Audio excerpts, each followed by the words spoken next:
پھر ایک شام نوشین سے ملاقات نہیں ہوئی۔ عام طور پر سارا دن گزرنے کے بعد اگر نہ ملی تو شام کو ضرور تلاش کرنے پہنچ جاتی تھی، لیکن آج وہ نہیں آئی۔ میں اس جانب چل پڑا جس طرف اس کا کمرہ تھا، لیکن شاید وہ کمرے میں بھی نہیں تھی۔ پھر میں نے باہر باغ میں دیکھا تو وہ گھاس پر پاؤں پھیلا کر بیٹھی ہوئی تھی۔ میں چلتا ہوا اس کے پاس گیا اور میں نے اسے جا کر کہا، مس نوشین۔ اس نے کوئی جواب دیے بغیر نگاہیں اٹھا کر مجھے دیکھا اور بولی، جی فرمائیے۔ آج آپ نہیں کوئی ایسی بات نہ کریں، بس آپ یوں سمجھ لیجئے کہ میں آپ سے سخت ناراض ہوں۔ میں نے گردن جھکا لی اور وہ مجھے دیکھ کر ایک دم سے کھلکھلا کر ہنس پڑی۔ کیسے ہیں آپ؟ کسی کو ناراض کرنا بالکل بھی اچھی بات نہیں ہے مس نوشین، بس یوں سمجھ لیجئے کہ میں عجیب ہی انسان ہوں، کچھ عجیب سی کیفیت کا شکار ہوں۔ سنیے، میں آپ سے ایک بات ضرور کہوں گی، جو کچھ بھی ہو رہا ہے یا جو کچھ بھی آپ محسوس کر رہے ہیں، اگر آپ اس بارے میں سب کچھ جاننا چاہتے ہیں تو آپ کو رات کو 11 بجے اسی باغ میں آنا ہوگا۔ میں آپ کو بہت زیادہ عجیب و غریب حقیقت بتانا چاہتی ہوں جو میری زندگی کی اصلیت ہے۔ جی ٹھیک ہے، میں نے آہستہ سے کہا اور چلا گیا۔ 11 بجے میں اس جگہ پہنچا تو مجھے ایسا لگا کہ شاید نوشین اندر گئی ہی نہیں تھی۔ وہ بالکل ویسے ہی بیٹھی تھی جیسے میں شام کو اس کو چھوڑ کر گیا تھا۔ اس کے سنہری بال بکھرے ہوئے تھے اور اس نے اپنے دونوں ہاتھ میرے سامنے کر دیے۔ اس کے ایک ہاتھ میں ایک بہت بڑا خوبصورت خنجر تھا جسے دیکھ کر میں چونک پڑا۔ مجھے بہت تعجب ہوا اور میں بولا، یہ کیا ہے؟ ایک بات کا جواب دو۔ ہاں پوچھئے، میں نے کہا۔ کیا تم مجھے اپنی زندگی میں شامل کر سکتے ہو؟ بتاؤ، آج میں تمہیں ایسے مرحلے سے گزاروں گی جو تم سوچ بھی نہیں سکتے، اور تمہیں آج فیصلہ لینا ہوگا۔ کیا تم مجھے اپنی زندگی میں شامل کر سکتے ہو؟ بتاؤ مجھے۔ جناب، آپ یہ کیا گفتگو کر رہی ہیں؟ مجھے اس بے تکلفی کا بالکل بھی مقصد سمجھ میں نہیں آ رہا۔ پہلے آپ مجھے یہ بتائیے مس نوشین، تو پھر سنو۔ تقریباً آج سے 100 سال پرانی بات ہے، ہو سکتا ہے اس سے بھی زیادہ وقت گزر گیا ہو۔ اس وقت یہ علاقہ ایک چھوٹا سا قصبہ تھا، یہ ایک گاؤں تھا اور میرے ڈیڈی کی ملکیت تھی۔ ہم لوگ گاؤں سے باہر اس خوبصورت حویلی میں رہتے تھے۔ میں شہر میں جایا کرتی تھی، مجھے شہر کی زندگی گزارنا بہت اچھا لگتا تھا۔ اس دور میں شہر کی زندگی بھی ایک انوکھی حیثیت رکھتی تھی، لیکن چھٹیوں میں اکثر شہر جایا کرتی تھی۔ ایک دفعہ ایسا ہوا، موسم بہت سا خراب تھا، اچانک ہی یہاں پر باڑھ آ گئی، بہت سخت سیلاب آیا، اتنا سیلاب آیا کہ سارے بند ٹوٹ گئے اور پوری بستی تباہ ہو گئی، زیر آب آ گئی۔ حالانکہ ہماری حویلی بھی بہت زیادہ مضبوط تھی، اس کے باوجود وہ سیلابی اونچے ریلے ہماری حویلی کو بھی نگل گئے۔ ہم سب سوئے ہوئے تھے، ہم لوگ نہیں جانتے تھے کہ اگلی صبح ہماری زندگی کا سورج نہیں اجاگر ہوگا۔ ہم لوگ سب سوئے سوئے ہی مر گئے۔ میرے دل میں زندگی کو گزارنے کی بہت سی حسرتیں تھیں جو سب دب گئیں۔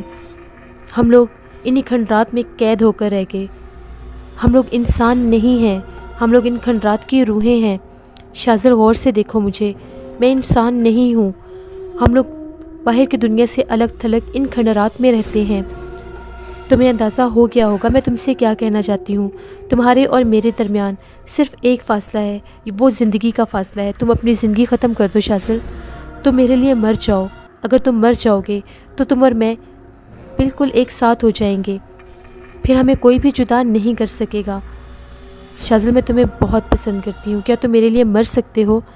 مجھے کچھ سمجھ نہیں آ رہی تھی کہ وہ میرے ساتھ کیا کرنا چاہ رہی ہے اور مجھے کیا کہہ رہی ہے۔ میں پھٹی پھٹی آنکھوں سے بس اس کی طرف دیکھ ہی رہا تھا۔ میری ریڑھ کی ہڈی میں سرد لہر دوڑ رہی تھی۔ تبھی اس نے مسکراتے ہوئے کہا، بولو شاذل، جواب دو۔ میں نے اسے کہا، اچھا مذاق ہے، واقعی میں تو مجھے ڈرانے میں کامیاب ہو گئی۔ نہیں، غلط فہمی کا شکار نہ ہو شاذل، دیکھو مجھے، چھو کر دیکھو، میں برف کی طرح ہوں شاذل۔ میں تمہیں بتانا چاہتی ہوں، مجھے اپنی زندگی میں شامل کر لو۔ اس نے خنجر سیدھا کر لیا۔ اس وقت بھی مجھے یہ سب مذاق ہی لگ رہا تھا۔ تبھی اس نے اس خنجر کا بھرپور وار مجھ پر کیا۔ خوش قسمتی یہ تھی کہ وہ وار کامیاب نہ ہو سکا۔ ہلکا سا وہ نشان میرے سینے پر لگا۔ اس کے بعد کسی شبے کی گنجائش نہیں تھی۔ میں نے ایک لمبی چھلانگ لگائی اور وہاں سے دوڑنے لگا۔ برق رفتاری سے چھلانگ لگا کر میں حویلی کی دیوار تک آ پہنچا تو وہی منحوس ملازم سامنے کھڑا تھا۔ مجھے اندازہ ہو گیا تھا کہ وہ مجھے پکڑنا چاہتا ہے۔ تبھی نوشین کی آواز آئی، نہ جانے پائے، یہاں سے نہ جانے پائے۔ لیکن میں اس ملازم کے سینے پر ایک ٹکر ماری، مجھے ایسا لگا کہ جیسے میں نے کسی دیوار کے ساتھ ٹکر ماری ہے۔ اس کے بعد میں وہاں سے نکلنے میں کامیاب ہو گیا۔ میں اتنی برق رفتاری سے دوڑ رہا تھا کہ مجھے کچھ سمجھ نہیں آ رہی تھی کہ میں کہاں جا رہا ہوں۔ میرا سینہ پھول رہا تھا، لیکن مجھے پتا تھا کہ مجھے یہاں سے جان بچا کر نکلنا ہے۔ بالآخر میں وہاں سے بھاگنے میں کامیاب ہو گیا۔ تبھی ایک دم سے میں نے خود کو ویرانے میں پایا۔ عجیب سی جگہ تھی، میرا سینہ پھول رہا تھا، میرا سانس نہیں نکل رہا تھا۔ ایک دم میرے شانے پر کسی نے ہاتھ رکھا اور میرے اندر پھر سے ایک خوف ابھرا۔ میں سمجھا کہ شاید کوئی آ گیا ہے، لیکن اتنے میں سامنے دیکھا تو بہت ہی زیادہ خوفناک چہرہ تھا۔ وہ بہت زیادہ خوفناک تھا۔ یہ شکل میری جانی پہچانی تھی، اسے بلا وجہ میرا واسطہ پڑ چکا تھا، یعنی یہ غلام سبان تھا جو اپنی تمام تر خوفناکیوں کے ساتھ میرے سامنے موجود تھا۔ جس طرح اس نے مجھے دیکھا میرا دل دہک اٹھا۔ تبھی میرے دل سے بے اختیار نکلا، غلام سبان۔ وہ سنجیدہ نگاہوں سے مجھے دیکھ رہا تھا، پھر بولا، لیکن اس نے تمہیں کوئی نقصان نہیں پہنچایا، یہ تو صرف ایک نمونہ تھا تمہارے لیے۔ ابھی بھی سمجھ جاؤ، پریشانیوں کے پہاڑ تم پر ٹوٹ سکتے ہیں مستقبل میں۔ شازل میری بات سن لو، تمہیں بغور جائزہ ہو گیا ہوگا کہ تم اب جن زندگیوں میں سے ہو کر آ رہے ہو وہ انسان نہیں تھے۔ میرے مالک بہت سی قوتوں کے مالک تھے، اگر چاہتے تو تمہیں بہت زیادہ تکلیف بھی پہنچا سکتے تھے۔ حالانکہ تجھے سمجھ لینا چاہیے، میں نے تجھے بڑے واضح الفاظ میں سمجھایا تھا کہ میری بات سن نوجوان لڑکے، تو بہت زیادہ بے وقوفی کر رہا ہے۔ میں تجھے وضاحت کے ساتھ سمجھا رہا ہوں۔ تو جانتا ہے نا آتش اور گل کی تخلیق میں کیا فرق ہے؟ تم مٹی سے پیدا ہوئے ہو اور ہم مخلوق آتش سے بنے ہیں۔ تمہارا اور ان کا فرق بہت واضح ہے اور یہ کبھی بھی ہم پلہ نہیں ہو سکتے۔ تم آتشی مخلوق کے ہم پلہ نہیں ہو سکتے۔ میرے آقا کا دل نرم ہے اور وہ نرم طبیعت کے مالک ہیں، اسی لیے وہ تجھے اور تیرے خاندان کو کوئی نقصان نہیں پہنچانا چاہتے، ورنہ ایک منٹ میں تیری اور تیرے پورے خاندان کی ہلاکت ہو جاتی۔ میں تجھے پھر سے پیشکش کر رہا ہوں، تجھے بہت کچھ دیا جا سکتا ہے، تجھے تیرے خاندان میں فوقیت بھی دلائی جا سکتی ہے، تیرے بھائی تیرے پیر چھوئیں گے اور تیری ساری دولت تیری ہوگی، سب کچھ تجھے ملے گا۔ اس کے علاوہ تیرے لیے بہت زیادہ جائیداد اور پیسے کا بھی بندوبست کر دیا جائے گا۔ بس تجھے یہ کرنا ہے کہ بھول جا آتش زادی کو، بھول جا، وہ تیری ملکیت نہیں بن سکتی۔ اس سے ہم آتشی لوگوں کی دنیا میں بھوچال آ جائے گا اور جس کا خمیازہ تجھے بھگتنا پڑے گا، کیونکہ میرے آقا کو یہ بات پسند نہیں ہے۔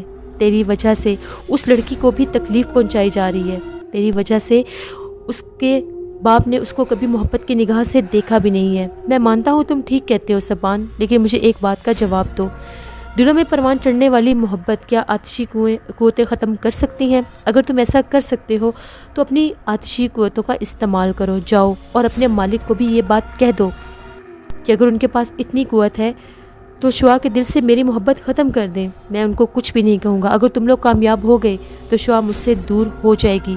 وہ پھر غرا کے بولا، تم میری بات کو سمجھ نہیں رہے، تمہیں جلا کر بھسم کر دیا جائے گا، تمہاری زندگی جہنم بن جائے گی، میری بات کو سمجھو۔ میں نے اس کو یہ کہا، دیکھو غلام سبان، میں نے تو تمہیں اب کھلا راستہ بتا دیا ہے، جب تمہارے اور تمہارے آقا کے پاس بہت زیادہ قوت ہے تو جاؤ اس قوت کو استعمال کرو اور شعاع کے دل سے میری محبت ختم کر دو۔ میں پیچھے ہٹ جاؤں گا، لیکن جو تم چاہتے ہو یہ کبھی بھی نہیں ہوگا، اس بات کو یاد رکھنا۔ میں کبھی بھی شعاع کو نہیں بھولوں گا۔ غلام سبان کا چہرہ غصے سے سرخ ہو رہا تھا۔ اس نے کہا، تم بے وقوف ہو، تم اپنی زندگی برباد کر کے ہی سانس لوگے، اب تم پر اذیتوں کے پہاڑ ٹوٹیں گے۔ میں تمہیں ایک دلچسپ تجربے سے ابھی گزار کر لایا ہوں، تم عام انسانوں میں نہیں تھے، روحوں میں تھے تم، اگر وہ چاہتی تو تمہیں جان سے مار بھی سکتی تھی، لیکن وہ تو ایک نمونہ تھا، پھر بھی تم نے کچھ نہیں سیکھا۔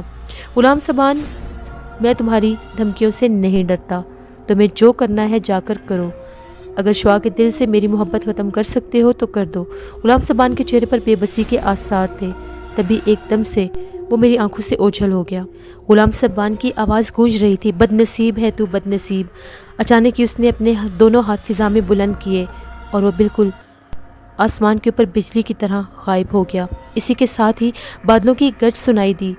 غلام سبان کے نگاہوں سے اوجھل ہوتا گیا اور میں ایسی جگہ کھڑا تھا کہ میرے سر کے اوپر صرف آسمان تھا، چاروں طرف ویرانی اور سناٹے کے سوا کچھ نہیں تھا۔ ایک عجیب سا ہولناک ماحول تھا، یہ بڑی اجنبی سی جگہ تھی۔ یہ بات مجھے سمجھ نہیں آ رہی تھی کہ میں کہاں آبادی سے نکلا اور کہاں پہنچ گیا۔ عجیب و غریب سنسنی خیز واقعات میرے ساتھ ہونے والے تھے۔ میں نہیں جانتا تھا میں کس جگہ پر تھا۔ بہت بڑا ایک میدان تھا جس میں بہت دور دور تک ویرانی تھی، آسمان پر گہرے بادل چھائے ہوئے تھے۔ ایسا خوفناک ماحول تھا کہ مجھے کچھ سمجھ نہیں آ رہی تھی کہ میں کیا کروں۔ اس ہموار میدان میں بہت زیادہ درخت تھے اور تاریک بادل اس کو اور بھی زیادہ پرسرار اور خوفناک بنا رہے تھے۔ مجھے کچھ سمجھ نہیں آ رہی تھی کہ میں کہاں جاؤں گا۔ دور دور تک مجھے کوئی بھی پناہ گاہ نظر نہیں آ رہی تھی۔ میں جان بھی نہیں سکتا تھا کہ آنے والے وقت میں میرے ساتھ کیا ہوگا۔ میں نے اسی میدان میں بھاگنا شروع کر دیا کہ اگر بارش شروع ہو گئی تو میں کہاں جاؤں گا؟ یہاں پر تو چھپنے کے لیے کوئی جگہ بھی نہیں ہے۔ ناظم ارسلان میرے سے ہر طرح سے بدلہ لینے کی کوشش کرے گا اور مجھے نقصان پہنچانے کی کوشش کرے گا، لیکن جو بھی ہو جائے میں پیچھے نہیں ہٹوں گا۔ آسمان پر باقاعدہ گرج چمک شروع تھی۔ میں نے آگے قدم بڑھائے اور اس کے بعد بارش سے بچنے کے لیے پناہ گاہ تلاش کرنے لگا۔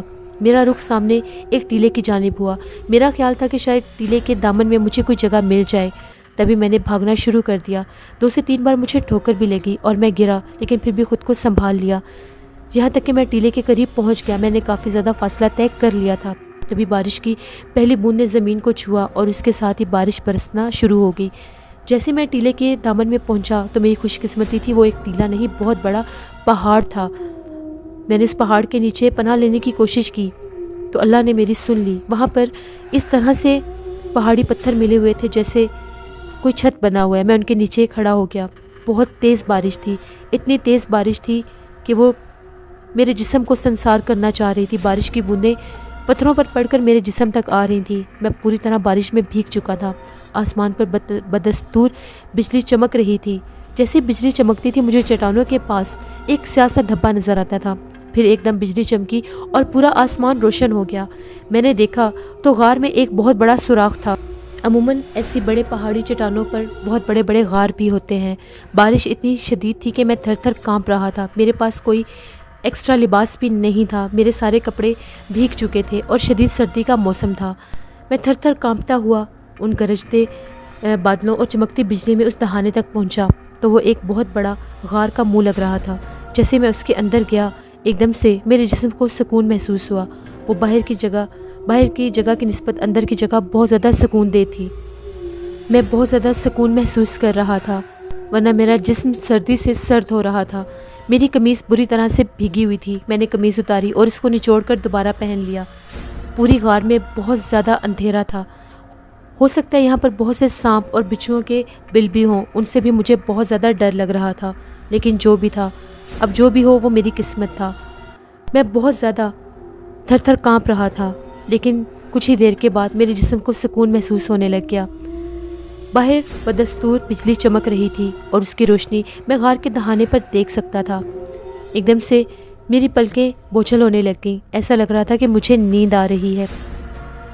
اب جو بھی ہو مجھے رات یہیں پر گزارنی تھی۔ تبھی میں وہیں پر لیٹا اور میں نے آنکھیں بند کر لیں۔ میں نہیں جانتا کہ اس پتھریلے فرش پر مجھے کیسے نیند آ گئی، لیکن میرے ذہن میں بہت سی عجیب و غریب داستانیں گونج رہی تھیں۔ کس طرح سے میں کسی کے عشق میں مبتلا تھا۔ بہت دفعہ سنا تھا کہ کوئی جن کسی لڑکی پر عاشق ہو جاتا ہے، لیکن یہاں پر تو بات الٹ تھی، بلکہ میں ایک جن زادی کے عشق میں مبتلا تھا۔ میں اس سے بہت زیادہ محبت کرتا تھا۔ مجھے بہت زیادہ عجیب محسوس ہو رہا تھا۔ تبھی ان ساری باتوں کے باوجود میں سونے میں کامیاب ہو گیا، کیونکہ مجھے کوئی بھی سرسراہٹ محسوس نہیں ہوئی تھی۔ اگر یہاں پر سانپ ہوتے تو اب تک باہر ضرور آ جاتے۔ میں وہیں پر انہی اندھیروں میں نہ جانے کب سو گیا۔ صبح جب میری آنکھ کھلی تو میں نے غار کا بغور جائزہ لیا۔ اس میں سے اس طرح سے چٹانیں نکلی ہوئی تھیں جس طرح سے کوئی کوہان ہوتی ہے، لیکن کچھ فاصلے پر میں نے ایک شخص کو بیٹھے دیکھا تو میرے رونگٹے کھڑے ہو گئے۔ ایک عمر رسیدہ آدمی تھا، وہ دونوں زانوں پر بیٹھا ہوا تھا، آنکھیں بند تھیں اور ہاتھ دونوں سینے پر باندھے ہوئے تھے۔ اس طلسمی غار میں ایک انسان کا وجود دیکھ کر میرا دل دہل گیا۔ مجھے بہت زیادہ خوف محسوس ہو رہا تھا۔ میں بہت زیادہ ڈر گیا کہ یہ کون ہو سکتا ہے۔ اس کے باوجود میں نے اپنی جگہ چھوڑی اور ہمت کر کے اس کے قریب جا کر پہنچا۔ لمبی داڑھی، ڈھیلا ڈھالا سا لباس، معصوم سا چہرہ۔ انہوں نے مجھے بیٹھے دیکھ کر اپنی آنکھیں کھولی اور اشارہ کیا کہ بیٹھ جاؤ۔ میں بیٹھ گیا۔ عقب میں ہاتھ بڑھا کر انہوں نے ایک پیالہ اٹھایا اور میری طرف کر دیا۔ پیالے میں شاید ایک سیال تھا جس میں محسوس ہو رہا تھا کہ پانی میں ستو گھولے گئے ہیں۔ پھر ایک آواز ابھری، پی جا۔ میں نے دونوں ہاتھوں سے احترام سے اس پیالے کو پکڑ لیا۔ اس کے بعد میں نے اس کو اپنے ہونٹوں سے لگا لیا۔ یہ شاید ایک قدرتی عمل تھا۔ جیسے ہی میں نے وہ پیا، اس کے بعد میرے جسم میں ایک عجیب سی توانائی دوڑ گئی۔ بزرگ نے آنکھیں بند کر لیں۔ پیالہ خالی کرنے کے بعد میں نے احترام سے اس کو ایک جگہ پر رکھ دیا۔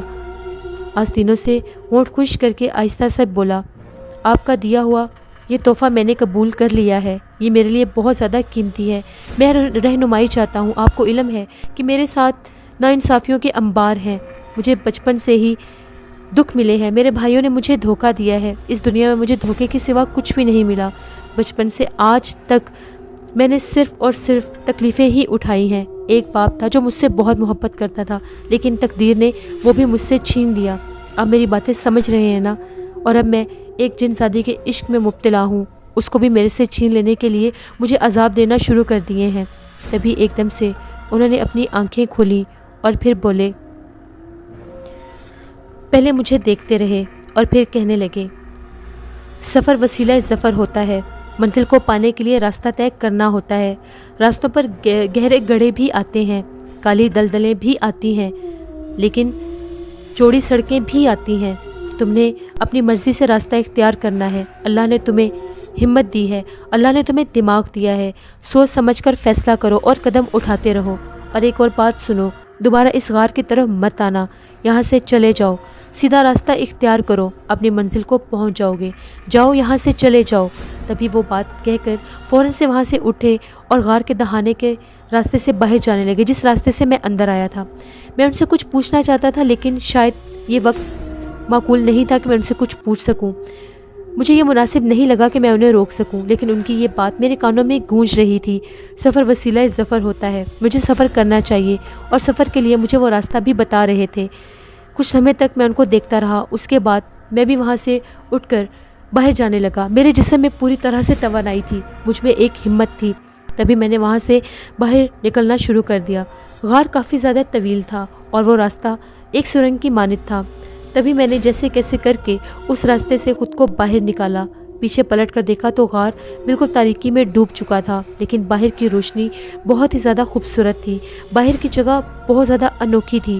میں نے خود کو ایک عجیب و غریب جگہ پر پایا۔ میں ایک پہاڑی علاقے میں تھا، پہاڑ کی چوٹی پر کھڑا تھا اور اس کے آنگن میں ایک چھوٹی سی بستی نظر آ رہی تھی۔ یہ کیسے ممکن ہے؟ میں تو لاہور کے نواح میں ہی تھا۔ پھر میں کہاں پر پہنچ گیا؟ جیسے میری نظر پڑی تو ایک ریل دوڑتی ہوئی نظر آ رہی تھی۔ شاید تھوڑے فاصلے پر ایک ریلوے اسٹیشن بھی تھا۔ جگہ بے حد حسین تھی۔ یہ ایک طلسمی دنیا تھی۔ میں ایک طلسم میں گرفتار ہو چکا تھا، اور پھر ان بزرگ کے الفاظ میرے کانوں میں گونج رہے تھے کہ تم نے سفر کرنا ہے، سفر کرنا ہے، سفر وسیلہ ظفر ہوتا ہے۔ میں نے آسمان کی طرف دیکھا اور پھر میرے ہونٹوں سے آواز نکلی، زمانہ قدیم میں عشق و محبت کی بہت سی داستانوں نے جنم لیا ہے، میں جانتا ہوں، اور مجھے یہ بھی خبر ہے کہ میرے عشق اور محبت کی داستان کوئی بھی نہیں لکھے گا، لیکن یہ ضرور انوکھی داستان ہوگی۔ یہ سوچتا ہوا میں نے آگے قدم بڑھانے شروع کر دیے۔ پتہ نہیں میری زندگی کی شام کہاں ہو جائے، میں نہیں جانتا، لیکن میں نے اپنی زندگی تیرے نام کی شعا، یہ کہہ کر میں نے آگے بڑھنا شروع کر دیا۔ اس دوران میرے سامنے سے 2 ٹرینیں گزری تھیں۔ ریلوے اسٹیشن بہت زیادہ بڑا نہیں تھا، وہاں بھی اتنا زیادہ رش بھی نظر نہیں آ رہا تھا۔ پیچھے جو بستی پھیلی ہوئی تھی شاید کوئی ہل اسٹیشن تھا، لیکن سب سے عجیب بات یہ تھی کہ یہ جگہ میرے لیے بہت زیادہ اجنبی تھی، لیکن جو بھی ہو میرا اپنا وطن تھا، میرا اپنا ملک تھا۔ جیسے کر کے میں ان راستوں کو تلاش کر لوں گا۔ میں آتشی مخلوق کے جال میں بری طرح سے پھنس گیا تھا۔ مجھے کچھ سمجھ نہیں آ رہی تھی کہ میں نے اتنا طویل راستہ کیسے طے کر لیا۔ ریلوے اسٹیشن پر پہنچا، دوسری طرف سے ایک ٹرین آ رہی تھی اور اس کی رفتار بہت زیادہ دھیمی ہوتی جا رہی تھی۔ میں سوچنے لگا کہ مجھے اس ٹرین میں سوار ہو جانا چاہیے۔ کہا تھا نا کہ سفر وسیلہ ظفر ہوتا ہے، ممکن ہے یہ ٹرین مجھے کسی ایسی جگہ پر لے جائے جہاں پر میری مشکل کا حل ہو۔ شعا تو ہر جگہ میرے ساتھ تھی، میں اسے کہیں بھی کسی جگہ پر بھی اپنے دل میں جھانک کر دیکھ سکتا تھا، کہیں بھی جاؤں۔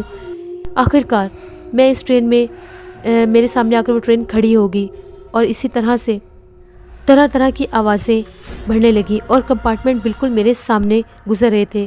پھر میں نے ٹرین کے ایک کمپارٹمنٹ میں سوار ہونا مناسب سمجھا۔ یہ خاصا شاندار کمپارٹمنٹ تھا، ایئر کنڈیشن تھا اور فرسٹ کلاس بھی لگ رہا تھا۔ خیر اس کمپارٹمنٹ میں کوئی بھی موجود نہیں تھا۔ میں نے چند لمحے ادھر ادھر دیکھا اور پھر میں وہاں پر بیٹھ گیا اور ٹرین دوبارہ سے چل پڑی تھی۔ ابھی میں یہ سوچ رہا تھا کہ یہ سفر پتہ نہیں مجھے کہاں لے کر جائے گا۔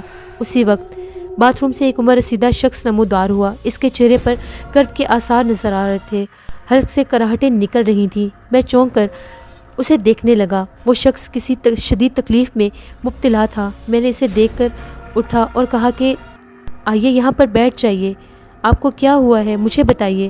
تبھی وہ بولا، خدا کے لیے میری مدد کرو، میری مدد کرو۔ میں جلدی سے اس کے قریب پہنچا۔ میں نے اسے سہارا دیا اور میں بولا کہ آپ یہاں پر بیٹھ جائیے۔ میں نے اسے سنبھالا اور ایک جگہ پر بٹھا دیا۔ وہ بہت زیادہ پسینے سے شرابور ہوا تھا۔ مجھے کچھ اندازہ ہو رہا تھا، ایسے لگ رہا تھا کہ شاید اس کو دل کی تکلیف ہو رہی ہے۔ آہستہ آہستہ اس نے اپنے سینے پر مالش کرنی شروع کر دی۔ اس کے ہونٹ بہت زیادہ خشک تھے اور اپنے ہونٹوں پر وہ زبان پھیر رہا تھا۔ پانی، مجھے پانی دو۔ میں نے سامنے دیکھا، اس کا سامان رکھا ہوا تھا۔ سامان میں ایک تھرمس بھی تھا۔ میں نے فوراً سے ٹھنڈا پانی نکال کر اسے پلایا۔ وہ گہری سانس لینے لگا۔ میں نے پوچھا کہاں درد ہو رہا ہے آپ کو، مجھے بتائیں کہاں درد ہو رہا ہے۔ اس نے اپنے دل پر ہاتھ رکھتے ہوئے کہا اور مجھے پریشان نگاہوں سے دیکھنے لگا۔ میں بہت بے بس محسوس کر رہا تھا خود کو۔ اگر میں زنجیر روک بھی دیتا تو میں کیا کر سکتا تھا۔ وہ بہت زیادہ گہری سانسیں لے رہا تھا اور پریشانی سے ادھر ادھر دیکھ رہا تھا۔ تبھی اس نے دوبارہ سے پانی کا اشارہ کیا۔ میں نے اسے پانی پلایا اور آرام سے اس کے سینے پر ہاتھ پھیرنے لگ گیا۔ اس کی بے چین نظریں چاروں طرف گھوم رہی تھیں۔ میں اس کو بار بار تسلی دے رہا تھا، کچھ نہیں ہوگا، آپ ٹھیک ہو جائیں گے۔ تبھی اس نے گہری سانس لی۔ اب اس کی حالت سے کچھ اندازہ ہو رہا تھا کہ شاید اس کی حالت بہتر ہو رہی ہے۔ اگر آپ کہیں تو میں گاڑی کی زنجیر کو روک دیتا ہوں۔ اس نے آنکھوں سے اشارہ کیا کہ ایسا نہ کرو۔ پھر کافی دیر تک خاموشی طاری رہی۔ اس کے بعد اس نے گہری سانس لی۔ اب آپ کافی پرسکون محسوس ہو رہے ہیں، آپ آرام سے لیٹے رہیں جناب، میں آپ کے پاس ہی موجود ہوں، اللہ آپ کو خوش رکھے، اس شخص نے جواب دیا۔ میں نے ہلکے ہاتھ کے ساتھ اس کو آرام سے لٹا دیا۔ اب وہ کچھ پرسکون محسوس کر رہا تھا، شاید وہ سو گیا تھا اور بہت زیادہ گہری نیند میں تھا۔ میں اپنی جگہ سے اٹھا اور اس سے کچھ فاصلے پر جا کر بیٹھ گیا۔ بڑی افسوسناک بات یہ تھی کہ وقت گزر رہا تھا، وہ گہری نیند میں سو رہا تھا۔ 2-3 بار اٹھ کر اس کے نزدیک گیا اور اس کے سر کے نیچے ہاتھ رکھ کے اس کا سر سیدھا کر رہا تھا۔ بار بار اس کا سر لٹک رہا تھا۔ اس نے کافی زیادہ گہری نیند میں وہ کافی زیادہ گہری نیند میں تھا۔ میں اپنی سیٹ پر بیٹھا اس کو حیرت سے دیکھتا جا رہا تھا۔ ایک بوڑھا شخص جو اکیلا سفر کر رہا تھا۔ کافی فاصلہ طے ہو چکا تھا، تقریباً 7 گھنٹے گزر چکے تھے۔ گاڑی راستے میں 2 سے 3 بار رکی تھی۔ پھر اس نے اپنی نیند پوری کی اور وہ جاگ کر بیٹھ گیا اور اس نے ایک دم سے مجھے آواز دی، ہلکی سی آواز میں بولا، سنو، ہیلو۔ میں نے چونک کر اسے دیکھا، وہ اٹھ کر بیٹھا ہوا تھا۔ میں جلدی سے اس کے قریب گیا۔ کیا حال ہے آپ کا، کیسے ہیں آپ؟ ٹھیک ہوں، کافی ٹھیک ہوں، خدا تمہیں خوش رکھے، خدا تمہیں خوش رکھے، تم ایک فرشتہ بن کر آئے ہو اور تم نے میری جان بچا لی ہے۔ جناب میری جگہ کوئی بھی ہوتا تو یہ اس کا فرض تھا، بوڑھے نے بے اختیار مسکراتے ہوئے کہا۔ تمہاری جگہ کوئی بھی ہوتا تو شاید اس پر یہ فرض عائد نہ ہوتا۔ میں اس کی مسکراہٹ کا مطلب نہیں سمجھ رہا تھا۔ اس نے اپنے سامان کی طرف اشارہ کر کے کہا، اس میں کافی رقم موجود ہے اور دوسرا ایک اور فرض بھی ادا کر سکتے ہو، اس میں کافی رقم موجود ہے، تم چاہو تو اس کو لے لو، اس کو اپنا معاوضہ سمجھ کر قبول کر لینا۔ میں چاہتا تو پیچھے کسی بھی اسٹیشن پر اتر سکتا تھا، لیکن میں نہیں اترا۔ وہ مسکرا کر خاموش ہو گیا۔ میں اس کے چہرے کی طرف دیکھ رہا تھا، مجھے سمجھ نہیں آ رہی تھی کہ وہ ایسا کیوں کہہ رہا ہے۔ پھر اس نے بہت پیار سے پوچھا، بیٹے تم کہاں سے ہو، تم کہاں جا رہے ہو؟ بس مجھے کوئی تعین نہیں ہے کہ میں کہاں جا رہا ہوں، مطلب میں آوارہ زندگی گزار رہا ہوں، زندگی کی گاڑی کو ٹرین میں رکھ کر پتہ نہیں کہاں جا رہا ہوں، شاید یہ ٹرین جہاں رکے وہیں پر میری منزل ہو۔ اس کا کیا مطلب ہے؟ تمہارا کوئی نہیں ہے؟ جی ہاں، تنہا ہوں اس کائنات میں۔ اوہو بیٹے، اس دنیا میں ہر انسان کے ساتھ ایک دردناک کہانی منسلک ہے اور ہم بعض اوقات ایسے قصے کہانیوں کو بڑی سادہ سی کہانیاں سمجھ بیٹھتے ہیں، لیکن لکھنے والے اس درد کو نہیں لکھ سکتے جو حقیقتیں انسان کی زندگی میں گزرتی ہیں۔ بعض حقیقتیں اتنی تکلیف دہ ہوتی ہیں کہ وہ صرف افسانے بن کر رہ جاتی ہیں، جیسے تم مجھے ملے، گاڑی کی بات سے مجھے پتہ چل گیا کہ تمہارے دل میں کوئی نہ کوئی ہے۔ دیکھو، تم اگر میری مدد چاہتے ہو تو میں تمہاری مدد کر سکتا ہوں۔ تم نے میری مدد کی تو یہ کیسے ممکن ہے کہ میں تمہیں اس دنیا میں اکیلا چھوڑ سکتا ہوں؟ مطلب نہیں سمجھا میں۔ اصل میں تم نے بے لوث میری مدد کی ہے، میں تمہیں اس دنیا میں اکیلا تو نہیں چھوڑ سکتا نا۔ اصل میں ہم پر فرض عائد ہے اللہ تعالیٰ کی طرف سے اللہ کے بندوں کے دکھ اور درد کو دور کر سکیں۔ میں تمہاری مدد ضرور کروں گا، میں تمہیں اس کائنات میں تنہا نہیں چھوڑ سکتا۔ بابا صاحب ہی کہوں گا، آپ کو اور کیا کہہ سکتا ہوں؟ اتنی چھوٹی چھوٹی باتوں پر اگر آپ لوگوں کو اپنے ساتھ رکھنا شروع کر دیں گے تو پھر آپ کو ایک یتیم خانہ کھولنا پڑ جائے گا۔ خدا کی قسم اللہ تعالیٰ نے مجھے اس کی استطاعت دی ہے۔ اگر واقعی تم جیسے لوگ مجھے اس انداز میں ملنے لگ جائیں تو میں یتیم خانہ بھی بنا سکتا ہوں۔ یہ کوئی بڑی بات نہیں ہے میرے لیے۔ میں نے ایک گہری سانس لے کر گردن ہلانے کا اشارہ کیا، پھر میری نگاہیں سامنے کھڑکی پر اٹھ گئیں جہاں زمین اور آسمان دوڑ رہے تھے۔